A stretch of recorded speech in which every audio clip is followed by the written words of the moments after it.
என்னைக்காச்சும் நம்ம அண்ணாமலை பேசுகிற பேச்சில் ஒரு கவுண்டர் கொடுப்பாங்க, ஹைலைட் கொடுப்பாரு அப்படின்னு பார்த்தா இன்னைக்கு 1.5 கிலோ மிச்சரை தின்னுட்டு பேசாமல் கம்முன்னு இருக்கிற மாதிரி தாங்க விஜயாவை பார்த்து இது தேவையா, உன்னால் நான் அசிங்கப்பட்டு நிற்கிறேன், இதை தாங்க நீங்கள் சொல்லுவீங்கன்னு ஏற்கனவே ப்ரொமோவிலேயே பார்த்துட்டு நம்ம ஃப்ரெண்ட்ஸு எல்லாருமே நேயர்கள் கழுவி கழுவி அண்ணாமலை ஊற்றிட்டு போனாங்க. அது நிஜங்கிறத இன்னைக்கு காமிச்சிட்டாருங்க.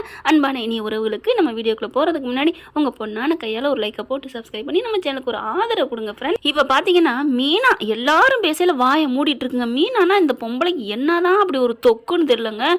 நல்லா தான் அத்தேன்னு சொல்லுவது, அவங்ககிட்ட யாராவது கருத்து கேட்டாங்களா படி அப்படின்னு சொல்லல வந்து அங்கிட்ட இருந்து அண்ணாமலை அதை கேட்டு வந்து பொலான்னு ஒரு அறை கொடுக்கணுங்க. புருஷன் பேச்சா தட்டாதவன்னு தெரியும் விஜயா, ஆனாலுமே இந்த மாதிரி பேசுவியா, இனிமே நீ மீனாவை பற்றி பேசினேன்னா உன் மூஞ்சிலே முழிக்க மாட்டேன், இல்லைன்னா பலான்னு அறை கொடுப்பேன் அப்படின்னு ஒரு வார்த்தையை நறுக்குன்னு நங்கூரம் பாய்ச்சின மாதிரி இவர் அண்ணாமலை என்னைக்காவது சொல்லியிருந்தாருன்னா இந்த அம்மனியை அடங்கியிருக்கும். மீனா பற்றி பேசாது, சும்மா சும்மா விஜயா பேசுகிறப்பெல்லாம் விஜயா பேசாத, மீனா பற்றி பேசணும்னு உனக்கு தூக்கம் வராதா அப்படின்னு தான் அண்ணாமலை சொல்கிறாரு. இவர் ஒரு பக்கம் எப்படின்னா முத்து அம்மா அப்படித்தான் ஏதாவது பேசும், நீ கண்டுக்காத மீனா, அம்மா அப்படித்தான் இன்னொண்டுக்காத, இதே தான் சொல்கிறாரு. ஏன் பொண்டாட்டியை பேசுறதுக்கு நீ யாரு, இனிமே என் பொண்டாட்டி பேசுனீங்க மீனா இனிமேல் நீ யாருக்கு வேலை பார்க்காத சமைக்காத அப்படின்னு சொல்லியிருக்கணும். வேலை பார்க்க சொல்றியா, நான் போய் பார்க்குறேன் அப்படின்னு முத்துவும் சரியில்லைன்னு தாங்க சொல்லணும். ஆனால் இங்கே பார்த்தீங்கன்னா 2 பேரும் தனியாக பேசுகிறாங்க. இன்னொரு கூத்தை கொண்டு வராங்க. ரோகிணி நல்லவளோ அப்படிங்கிற மாதிரி எல்லாரும் பேச ஆரம்பிக்கிறாங்க. நம்ம நேற்றே தான் சொன்னோம், மனோஜுக்கு ஏற்ற ஜோடி ரோகிணியாக தான் இருக்கும். ஏன்னா பொய்யுக்கு பொய் தானங்க சரியாக இருக்கும். அவங்க நடிக்கிறாங்க, அதனால மனோஜ் என்ன சொன்னாலும் தூபம் போட்டே போகிறாங்க. ஹரிணி நடிக்க தெரியாத ஆள். பட்டுன்னு பார்த்தீங்களா ஹோட்டலுக்கு ஸ்ருதி ஹோட்டலில் பேசினாங்கல்ல, அதே மாதிரி தான் காலத்துக்கும் இவங்க 2 பேரும் ஒன்று சேர்ந்தாலும் தற்பரமாக பேசுவார். இவர் தான் அறிவாளிங்கிற மட்டும் பண்ணுறாருன்னு ஒரே நிமிஷத்தில் ஒரே நாளில் ஹரிணி புட்டு வச்சுட்டு போயிடுச்சு மனோஜை பற்றி. இப்போ ஆளுக்கு திட்டவும் நம்ம பிள்ளை தான் கோச்சுக்கிறோமே, விஜயா பிள்ளை என்ன பண்ணுது, கோச்சுக்கிட்டு கொல்லிக்காம ஃப்ரெண்டு வீட்டுக்கு போயிடுது. இங்கே பார்த்தா காலையில் எழுந்திரிச்சு வழக்கம் போல் எப்பவும் போல் வேலையை பார்க்குறாங்க. எங்கே விஜயாவை காணோம் அப்படிங்கிற மாதிரி அண்ணாமலை பார்க்குறாரு. எங்கம்மா உன் அத்தை தெரியல மாமா, ரூம்குள்ளே இல்லை நான் எந்திரிக்கையில் வெளில இருப்பான்னு பார்த்தேன், காணுமே அப்படின்னு சொல்ல எல்லா பக்கட்டும் தேடுறாங்க. காணோம். முத்து வராங்க, ரவி வராங்க, எல்லாரும் கேட்க காணோம்னு தேட ஆரம்பிக்கிறாங்க. ஐயோ அம்மாவை காணுமே அப்படின்னு சொல்லிட்டு மனோஜ் வந்து எங்கள் அம்மா காணோம், எல்லாரும் சேர்ந்து எங்கள் அம்மா விரட்டிட்டீங்களா அப்படின்னு சொன்னோன்னே மண்டையில் பொட்டுன்னு ஒரு போடு போடுறாரு நம்ம முத்து. டேய் என்னடா எங்கள் அம்மா இல்லைங்க, என்னை அடிக்கிறீங்களாடா, நான் அம்மா இல்லாத பிள்ளைன்னு நினச்சிக்கிட்டு இருக்கீங்களாடா, டேய் நீ மட்டும்தான் அம்மா இல்லாத பிள்ளையா, நாங்களும் தாண்டா அப்படின்னு ரவி சொல்ல, நீங்களும் அம்மா இல்லைன்னா ஒன்றும் பிரச்சனை இல்லை, உங்களுக்குலாம் பொண்டாட்டி இருக்குது, எனக்கு தான் பொண்டாட்டியும்ல யாருமே இல்லை, எனக்குன்னு எங்கள் அம்மா மட்டும்தான், எங்கள் அம்மாவை காணும், அம்மா நீ எங்கே போன அப்படின்னு சொல்ல, ஃபோன் பண்ணி கேளு அப்படின்னு சொல்ல அண்ணாமலை பார்க்குறாரு. டே அவள் எங்கடா போய் தொலைஞ்சா, எங்கேயாவது போயிருப்பா வந்துருவா அப்படின்னு சொல்ல, அப்பா எனக்கு என்னமோ பார்வதி ஆண்டி வீட்டுக்கு தான் போயிருக்கணும், இல்லைடா காலங்காத்தாலே போயிருக்க போகிறா, இல்லைன்னா ஏதோ கோயிலுக்கு இல்லைன்னா வாக்கிங்கு அப்படின்னு ஆளாளுக்கு ஒன்று சொல்கிறாங்க. சரின்னு சொல்லிட்டு மனோஜ் தாங்க வேகமாக கால் பண்ணுறாங்க. ஆனால் கால் எடுக்கவே இல்லை. அம்மா எடுக்க மாட்டேங்குதுன்னு புலம்ப அண்ணாமலை அடிக்கிறாரு, எல்லாரும் அடிக்கிறாங்க. உடனே மீனா வந்துட்டு ஏங்க நீங்களும் அடிங்க, ஏன் மீனா நீ வேற நீ பாட்டுக்க இருக்கிற நேரத்தில் ஜோக்கு சொல்லிக்கிட்டு இருக்க, ஏங்க சும்மாவே நான் பேசினா பேசாது, இதில் வேற ஃபோன் போட சொல்கிறேன், எல்லாரும் கூப்பிட்டு எடுக்கிறவங்க நான் கூப்பிட்டா மட்டும் எடுக்க போகிறாங்களா என்ன, அட வீடு மீனா, சரி நம்ம எல்லா பக்கட்டும் தேடுவோம் அப்படிங்கிறாங்க. அப்புறம் அங்கிட்ட அக்கம் பக்கம் தேடுறாங்க, கோயிலுக்கும் தேடுறாங்க. ஏன் நம்ம பார்வதி ஆண்டிக்கு ஃபோன் பண்ண என்ன அப்படின்னு சொல்லிட்டு பார்வதிக்கு ஃபோன் பண்ணுறாங்க. ஆனால் அங்கே சுவிட்ச் ஆஃப்னு வருது. என்னது பார்வதி ஆண்டி ஃபோனு சுவிட்ச் ஆஃப்னு வருதே, கரெக்டாக விஜய் அங்கே போனோன்னா அடிப்பாங்கன்னு சுவிட்ச் ஆஃப் பண்ணி வச்சிருதுங்க. பார்வதிக்கே தெரியாமல் பார்த்தா பார்வதிட்டு போயிட்டு குறைய சொல்லுது விஜயா. நான் என்ன பண்ணிட்டேன், என் பிள்ளை என் மனோஜ் நல்லா இருக்குன்னு நான் பார்க்குறேன், அவங்க யாருக்கும் என் மனோஜ் மேலே எந்த அக்கறையும் இல்லை, நான் அக்கறையாக இருக்கேன், அது அவங்களுக்கு பொறுக்கலை, 6 மாதம் கழிச்சு எப்படியும் டைவர்ஸ் ஆக போகுது, அவள் கூட வாழ போகிறது இல்லை என் பிள்ளை, அதனால நல்ல இடம் நல்ல சம்மந்தம் நல்ல பொண்ணு, அதனால வேணான்னு நான் அந்த விட்டுறக்கூடாதேன்னு நினச்சேன்.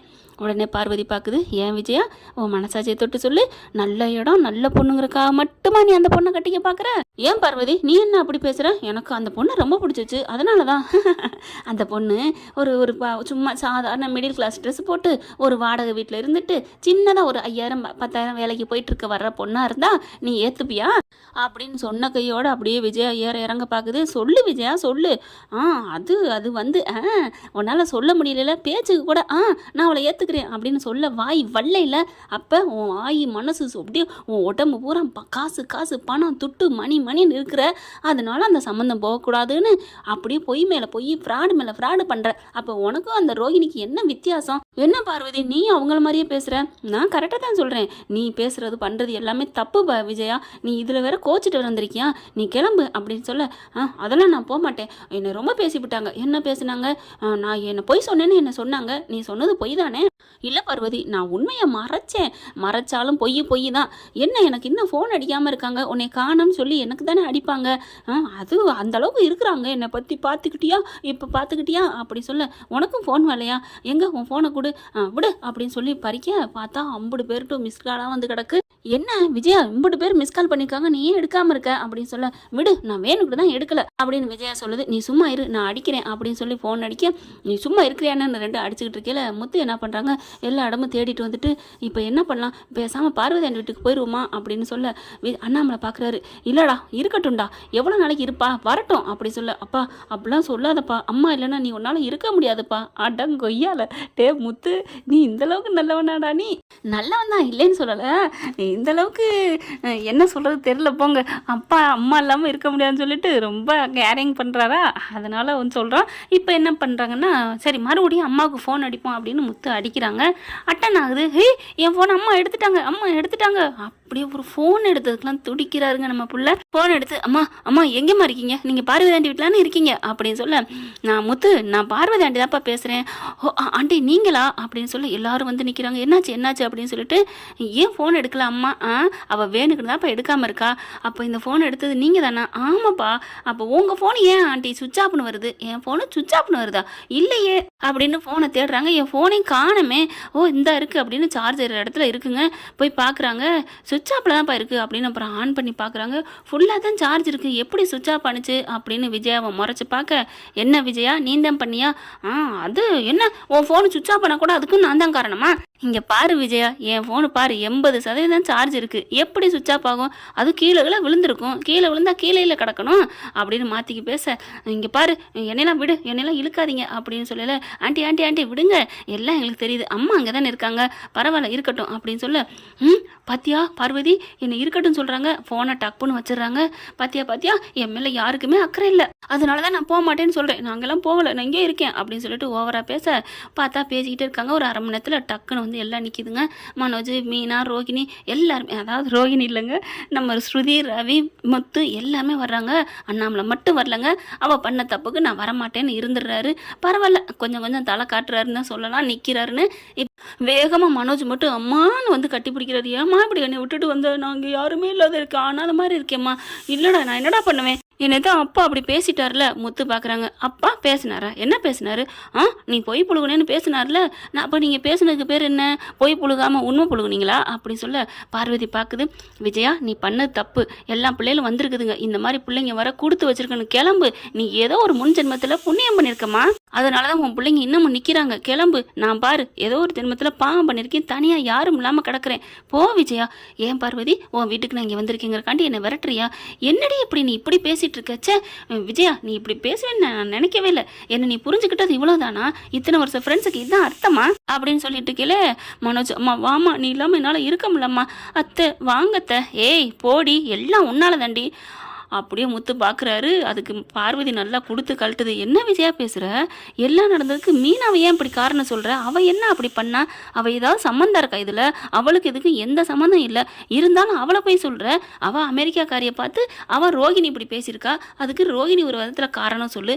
ஆனால் அப்படியே இல்லையா, நீ மேற்குன்னு மறைச்ச பாரு, அந்த காரணத்தை சொல்லு. அதை விட்டுட்டு மீனாவை காரணம் சொல்கிற அப்படின்னு சொல்ல, இவள் வந்த ராசி தான். ஓ இவள் வந்த ராசினால அமெரிக்காக்காரி வேணான்ட்டு போயிட்டாளா? ஏன்னா அமெரிக்காக்காரி வந்ததுக்கப்புறமா மீனா வந்தா அப்படின்னு சொல்ல, விடுங்க ஆண்டி, என் பொண்டாட்டினால எங்கள் அம்மா சந்தோஷப்பட்டா, சொல்லிட்டு போட்டோம். இப்போ பார்த்தீங்களா நான் சொன்ன மாதிரியே மீனாவை பேசினாலும் இவர் முத்து வந்து அம்மாவுக்கு தாங்க சரியாக கடைசியில் பேசுவார். அதுக்கப்புறம் எல்லாம் புலம்பி தள்ளுதுங்க. ஸ்ருதி, ரவியெல்லாம் சரி உங்கள் அம்மா வரமாட்டாங்க, நம்ம வா போவோம் அப்படின்னு கண்ணடிச்சிட்டு கூப்பிட்றாங்களா. முத்துவும் ஓகே வராட்டி நம்ம என்ன பண்ண முடியும் அப்படின்னு எல்லாரும் பார்வதிட்ட சொல்லிட்டு நாங்கள் கிளம்புறோம், அப்போ தான் அது இருக்க மாட்டேன்னு வரும், எத்தனை நாளைக்கு இங்கே இருக்க முடியும்? சரி முத்து கிளம்பு, ஆனால் இதையுமே தப்பாக நினைப்பாளே, அப்பெல்லாம் நினச்சிட்டு போட்டோம், நம்ம வாழ முடியாது, நாங்கள் கிளம்புறோம் அப்படின்னு கிளம்ப, பாத்தியா பார்வதி என்னை கூப்பிட வந்தான்னு ரொம்ப பேசினேன், இந்தா என்னை விட்டுட்டு போகிறாங்களே, நீ வரமாட்டேன்னு சொன்னால் அவங்க எப்படி இருப்பாங்க? அப்புறம் போகத்தானே செய்வாங்க.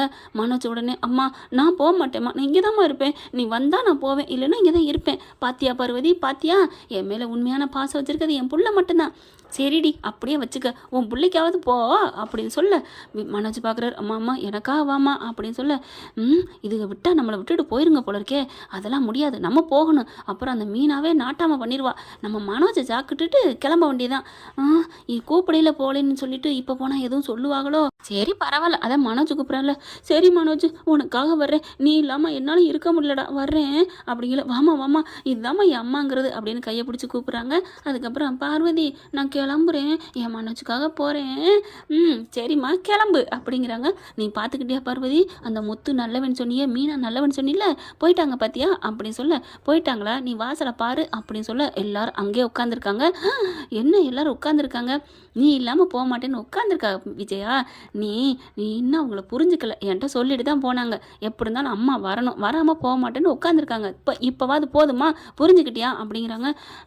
என்னதான் இருந்தாலும் என் பக்கத்தில் நின்னது மனோஜ் தானே, நீ பக்கத்தில் வச்சுக்கிட்டு இருக்கிறது மனோஜை, அவங்களெல்லாம் தூர வச்சு பார்க்குற, எல்லாத்தையுமே பக்கத்தில் பாசத்தை கொடுத்து பாரு விஜயா, உனக்கு எல்லாமே தெரியும் புரியும் அப்படின்னு பார்வதி சொல்கிறாங்க.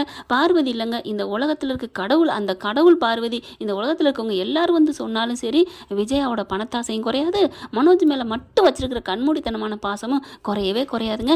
என்னைக்கு அது குறைய போகுதுன்னு தெரியல. அந்த ரோகிணியே மனசு திருந்தினாலும் விஜயாவோட பணத்தாசை மட்டும் கடைசி சீனில் மட்டும் தீர்ந்தாலும் தீரலாம். அப்படி தான் டைரக்டர் ஃபிக்ஸ் பண்ணி பிள்ளையார் சொல்லி போட்டு கதையை ஆரம்பிச்சிருக்காருன்னு சொல்லலாம்.